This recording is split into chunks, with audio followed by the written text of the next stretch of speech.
Good day, Ajmaharishorts here. Another interesting comment on the channel. There are many. I'm going to get to many and do video shorts about them. I think it's really helpful not only to the commenters, but to so many people that can resonate with what so many people who are commenting on various different things on various different videos are commenting about. So comment to my video, BPD relationships, do all untreated borderlines discard? Person with BPD says, I've ghosted all but 2 friends. I'm 35 and I've never been in therapy. Well, I'm assuming, okay, they don't say they have BPD, but I'm thinking they probably do. So if I'm incorrect, they can comment here and let me know.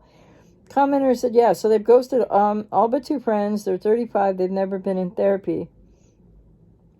The ghosting actually began after they had after their addiction to kratom, which is like sort of basically like heroin, they informed, because I've heard of it, yes, but I'm not well versed in understanding all this stuff because I have been very fortunate in my life that with everything I have been through, healed and recovered from, I don't have an addictive personality. So anyway, yeah, so if you have BPD and you've ghosted all but 2 friends, or you've ghosted partners, and you haven't been in therapy, and like the commenter, you're, it doesn't matter age specific, but you're in your 30s, you might be in your 20s, you might be in your 40s, could be older, could be younger, but if you're ghosting friends and or, people that, if you're ghosting people, let me just put it that way, it wouldn't just be related to an addiction. Person said it started then, but maybe yes, okay, but maybe there was a change there.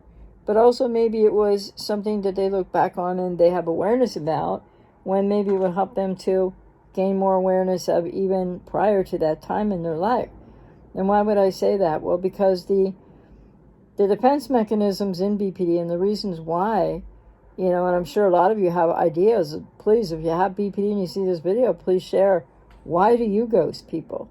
We want to understand here, and I want to help people with BPD understand a lot of things and find their own way to therapy and healing and a life worth living and hopefully recovery. So, people with BPD that ghost, it doesn't just start because of any addiction to any drug. It doesn't just start at a certain age. That may be what you equate it with. That might be what you're aware of.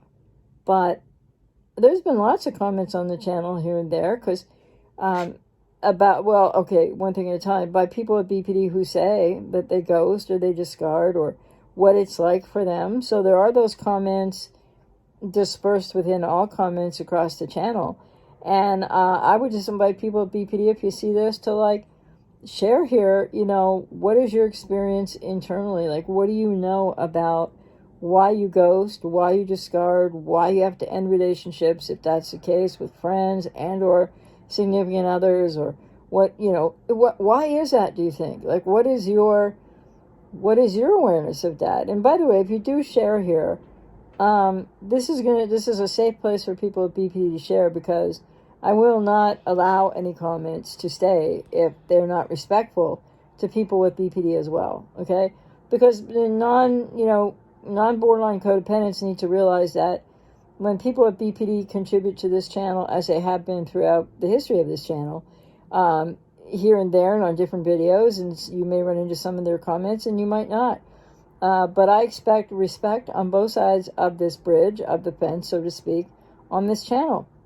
So, because it can be such an informative dialogue that helps people with non-borderlines with codependency understand more, and it can help people with BPD understand a whole lot more too.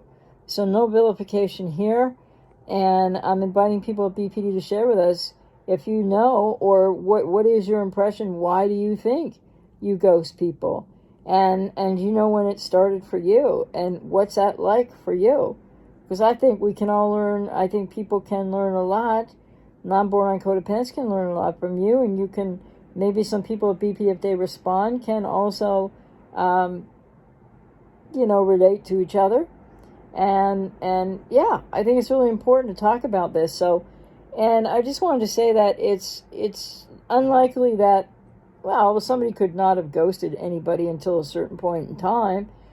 But yeah, So what is your understanding, if you have BPD, of why you ghost? Because this person said it started for them after this kratom addiction. Okay, maybe it did, but is there any other awareness as to what was going on? And to the commenter, and anyone who resonates with the commenter, if you have BPD, or if you're a non-borderline codependent but you resonate with something to do with the subject, feel free to leave a comment and share, or ask any questions that you'd like on either side of the fence, so to speak. So this person says, they're 35, they've never been in therapy, and they've ghosted all but 2 friends, and harken it back to maybe the reason being their addiction, or at the time, or maybe that's just what they associate with it. Was it really that? Was it something else? What do you think? To the commenter, what do other people think? So many people with BPD are aware of what they're, what they're doing, meaning not the why of what they're doing, but they do know that they need to get out of relationships. And so whether they refer to it as I ghost people or not, they are aware that they do need to get out of relationships, but they don't necessarily always know why, or they might not share that with anybody. But if you're 35 with these issues, any age with these issues, and you've ghosted people, whether you might have BPD, or maybe it's traits of, maybe it's another reason why you're ghosting, but I can't think of one right now. It would be really important for you to know more about that and to get into therapy. Therapy is not easy to access for people with BPD,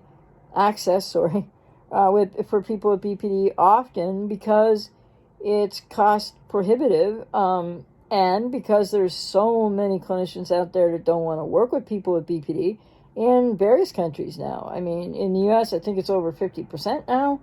In Canada, it's probably, these are just rough figures, approaching 40%. But the bottom line is, a lot of people out there with BPD have some awareness of what's going on for them. And a lot of them have stopped trying to have significant other relationships. And they may or may not be in treatment, but they're aware they can't do relationships. And they might not be aware of all the deep reasons why. So, again, not all people with BPD are alike. And I really wish people would hear that message on this channel, which I'm going to keep stating, because it's really true. And it really does make a difference. So each non-borderline codependent who's been ghosted by somebody with BPD, you need to realize your experiences with that person with BPD. And it doesn't then extend out to everyone, even though you can see a lot of similarities. And people go, my borderline did this, my borderline did that, etc. So I was just going to say, too, it's hard to ferret out these comments on the channel, because now I'm approaching, 730 videos. There'll probably be 750 within a month or so, because that's my goal, and with more shorts. But the problem is, so what I just wanted to share that I found out at the beginning of the year, when YouTube sends you out all this, your year in review stat kind of things, there are over 1 million comments on this channel alone, and this isn't the hugest of channels. So 1 million comments plus, because I don't know how many there's been since the beginning of January, but a lot. And so interdispersed, though, across a wide body of my work here, with the number of videos that I do have up and have been putting up, not consistently for 12 years, but started in 2008, took a break kind of from 2010 to 2016, where I did do a few videos, but not many, came back full force in 2016. So anyway, yes, if you have BPD and you would like to say a little bit more about what you're aware of and why you ghost, if you're aware that, and you know that you do, and you have, what's going on with that? What could you share? Do you have any questions about that? Or, if, and I would open this up to people also who are non-borderline codependents who've been ghosted, if you still have any questions about it, or you want to share a little bit about your experience, or how that might still be, quote, haunting, unquote, you, or what is most difficult about that for you.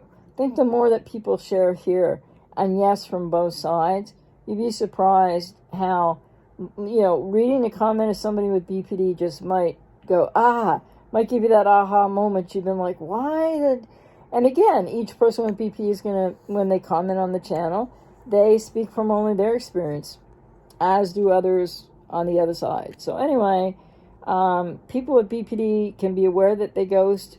They can have a lot of awareness, actually, and many are choosing not to be in relationships anymore, whether they go to therapy or not, because they just know, they might not know why or the depth of everything, but they know that it doesn't work, and they don't want to hurt others, and they don't want to hurt the way that they hurt in relationships themselves. Take care.